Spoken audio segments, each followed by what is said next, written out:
Operation सिंदूर के बाद पाकिस्तान ने किस तरह से बौखलाकर भारत में नागरिक और सैन्य ठिकानों पर हमला किया, ये पूरी दुनिया ने देखा। पाकिस्तान के पास खुद का कोई हथियार नहीं, बल्कि चीन और तुर्की से खैरात में मिले हथियारों के दम पर उसने भारत को निशाना बनाने की नाकाम कोशिश की। लेकिन पाकिस्तान के इस हमले को भारतीय सेना ने अपने स्वदेशी हथियारों से पूरी तरह से नाकाम कर दिया। पाक ने भारत के ऊपर एक के बाद एक करके तुर्की के ड्रोन और चाइनीज मिसाइलें दागी, लेकिन भारत के स्वदेशी हथियारों ने उनकी आसमान में ही हवा निकाल दी। लेकिन सेना के इस जवाबी हमले में एक हथियार ऐसा था जो पाकिस्तानी हथियारों और उसके सैन्य अड्डों का काल साबित हुआ है। इस हथियार को एक ऐसी चलती फिरती मौत कहा जाता है जिसने भारत की सीमा में रहते हुए पाकिस्तान के भीतर दुश्मनों के बंकरों और रक्षा कवच के ऊपर ताबड़तोड़ बारूद बरसाया। दरअसल हम बात कर रहे हैं पाकिस्तानी सेना के अरमाडो बख्तरबंद सैन्य वाहन की, जिसने पाकिस्तानी फौज को धूल चटाई है। ऑपरेशन सिंदूर में अरमाडो सैन्य वाहन की बहुत बड़ी भूमिका थी। ऐसे में इसकी ताकत के बारे में जानना बेहद ही जरूरी है। तो आपको बता दें कि अरमाडो भारतीय सेना का एक स्वदेशी बख्तरबंद सैन्य वाहन है। ये एंटी टैंक गाइडेड मिसाइल लॉन्चरों से लैस है।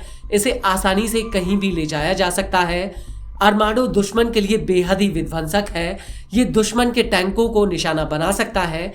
इसकी मारक क्षमता 90 से 95% सटीक है। इसको हवाई जहाज से एयरलिफ्ट किया जा सकता है। ये किसी भी तरह के युद्ध में कारगर है। इसमें 3.2 litre 6 Steyr turbo diesel engine के सिलेंडर लगे हुए हैं जो 158.132 किलोवाट के हैं। इसकी स्पीड 120 किलोमीटर प्रति घंटा है। ये 12 सेकंड्स के भीतर 0 से 60 किलोमीटर प्रति घंटा की रफ्तार से दौड़ सकता है। इसमें 6 से 8 लोगों की बैठने की व्यवस्था है। ये बैलिस्टिक हमलों में स्टैंग लेवल 2 तक की सुरक्षा देता है। ये 7.62 mm नाटो कारतूसों से भी सुरक्षा देता है। इसकी सबसे खास बात यह है कि ये medium machine gun automatic grenade launcher से लैस है। ये मिलन 2T एंटी टैंक गाइडेड मिसाइलें लॉन्च कर सकता है। ये 120 mm के मोर्टार शूट और स्कूट ऑपरेशन के लिए ले जा सकता है। अरमाडो कश्मीर और लद्दाख के उबड़ खाबड़ पहाड़ी इलाके पर आसानी से आवाजाही कर सकता है।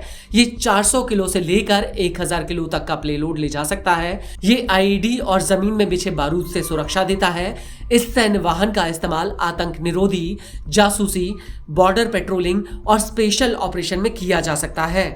अब आपको सुनाते हैं कि भारतीय सेना ने इस वाहन को लेकर क्या कहा है।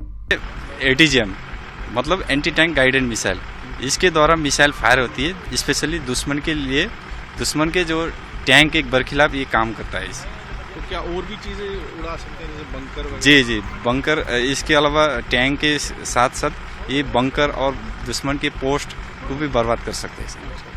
तो कितना सक्सेसफुल रहा अभी जो ऑपरेशन हुआ, उसमें कितना सक्सेसफुल रहा है? जी बिल्कुल सक्सेसफुल रहा है। दुश्मन के जो बंकर है और पोस्ट को बर्बाद करने के लिए एकदम कामयाबी है सर।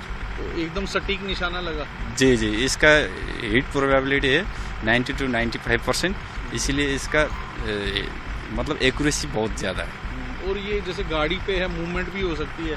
जी, मूवमेंट करके हम ये दुश्मन के आपने जो फॉरवर्ड जोन में हम ऑपरेट करते हैं इसको, ये उधर फॉरवर्ड जोन में जो मोबाइल दस्ते के रूप में काम करते हैं और दुश्मन के जो टैंक है उसको डिले करता है, डिस्ट्रॉय करता है और डिस्ट्रक्शन करने का काम करता है। तो काफ़ी तेज़ तरार लग रहा है क्योंकि एकदम गाड़ी कहीं एक बार इधर रहेगी, अगली बार दूसरी जगह जाएगा। इसको डिटेक्ट करना भी मुश्किल है।